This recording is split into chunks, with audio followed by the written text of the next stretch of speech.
G'day. Here's part of a larger parcel which I'm splitting up into kilo lots.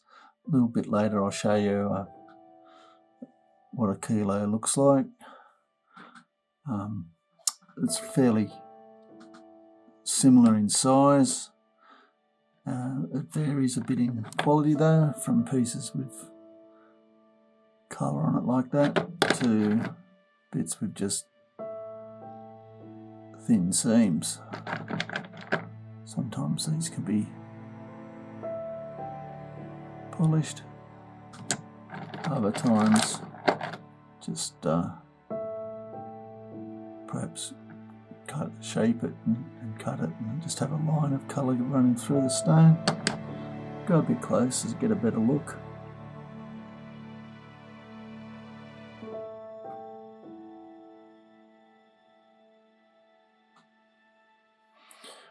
The material's been wetted, and the rule that you saw earlier, which is here, is millimetres.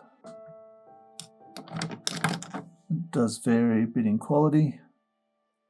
Some of just little faces of opal like that. There's a few pieces with quite a bit of opal on them.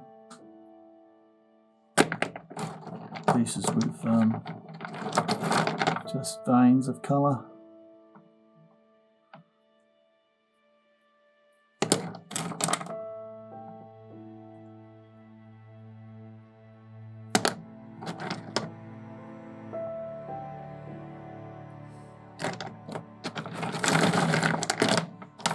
Just randomly picking these up.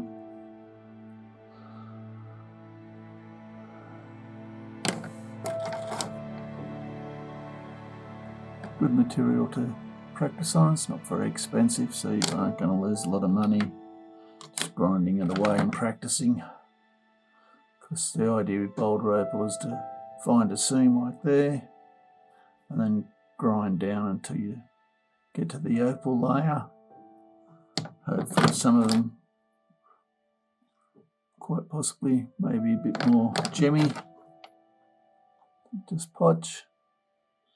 Something like this is just interesting patterns and colours.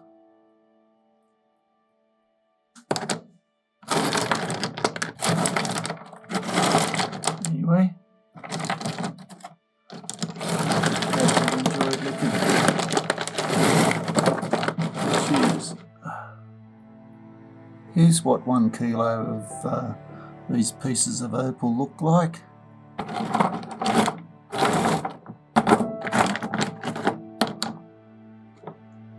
Some are better than others.